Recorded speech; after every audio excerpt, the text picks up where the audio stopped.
Hello students, this is MINERVA Sharma, Assistant Professor in Biotechnology Department of Gagan College of Management and Technology, Aligarh. Today we will study about carbohydrates. So let's get started. Introduction to carbohydrates. Carbohydrates are a major source of energy from our diet. They are composed of three elements: carbon, hydrogen and oxygen. They are also referred to as saccharides, which means sugars. They are synthesized from photosynthesis in plants. They are glucose mainly, which are synthesized in plants from CO2, H2O and energy from the sun. They are oxidized in living cells of all the human bodies to produce CO2, H2O and energy. As carbohydrates are sugars, they provide us energy whenever we consume them. Our body breaks down them into glucose, which is the primary carbohydrate to produce energy. Carbohydrates are also classified as biomolecules. Simple carbohydrates we learned that are referred to as simple sugars, which are sweet in taste. Consumption of more sugar than is needed for energy results in conversion of these sugars to fat. Complex carbohydrates include starches and the plant and wood fibers known as cellulose. Moving ahead with the classification of carbs. Classification of carbohydrates. They are mainly classified in three categories: in broad ways and in descriptive ways in four categories. First, monosaccharides, second, oligosaccharides, and in this disaccharides as well. Third, polysaccharides. Mono means one sugar unit, oligo means 2 to 3, and disaccharides include 2 to many. Polysaccharides includes many that are not limited. Simple sugars have examples: galactose, fructose, ribose, deoxyribose, glucose. When oligosaccharides break down or the hydrolysis occurs, they give sucrose, lactose, maltose, raffinose. Moving ahead with the polysaccharides, the major examples are these are the complex sugars. So examples included starch, glycogen, cellulose.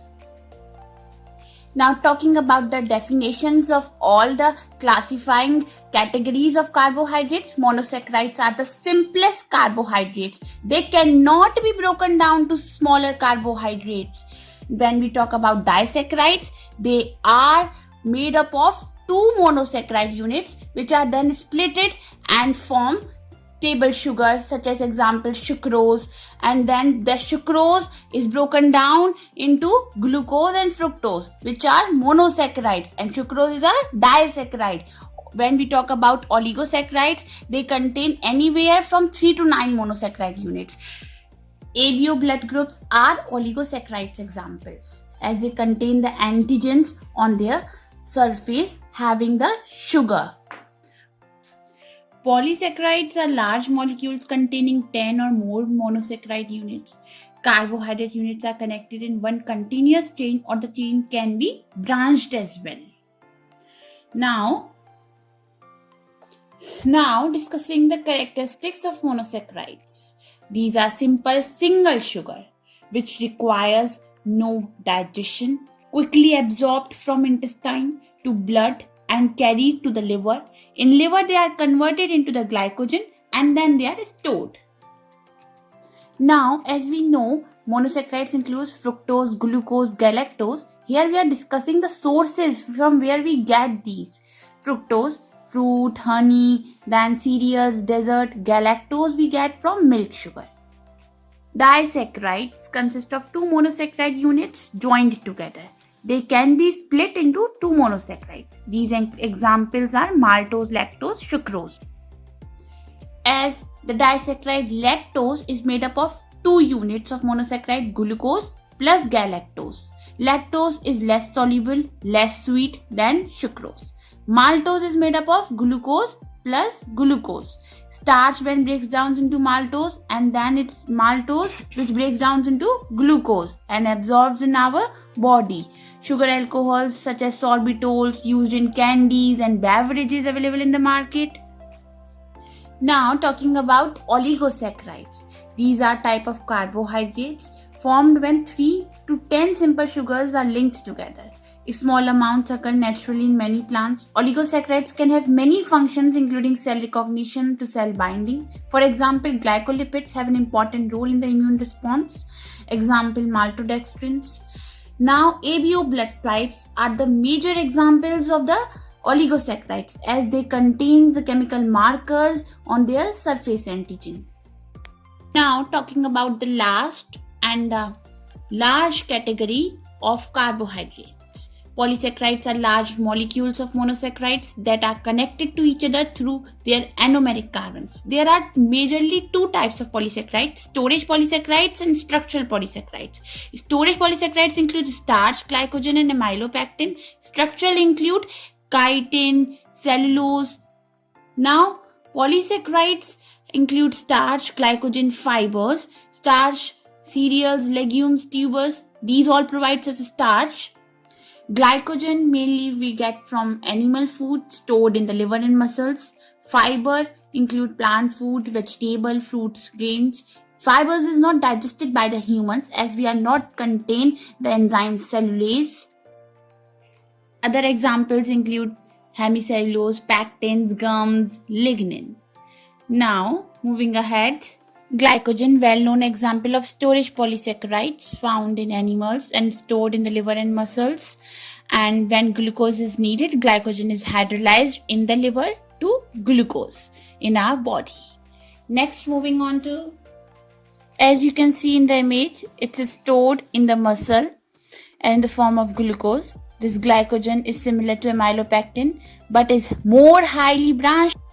Cellulose. Cellulose is an example of structure polysaccharide, contains glucose units bonded. This glycosidic bond configuration changes the three-dimensional shape of cellulose compared with that of amylose. The chain of glucose units is straight. This allows chains to align next to each other to form a very rigid and strong structure of cellulose. Now, talking about heparin, it's an anticoagulating agent and is a medically important polysaccharide. Because it prevents clotting in the bloodstream, it belongs to a group of polysaccharides called glycosaminoglycans, GAGs. Now talking about the sources of carbohydrates, where we do get these carbs from.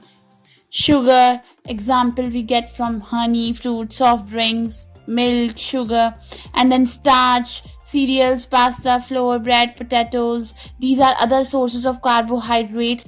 As you can see in this table, the forms of carbohydrates, all glucose and all the polysaccharides, oligosaccharides, disaccharides, and the sources which are available, the food which we get from it, go through this table.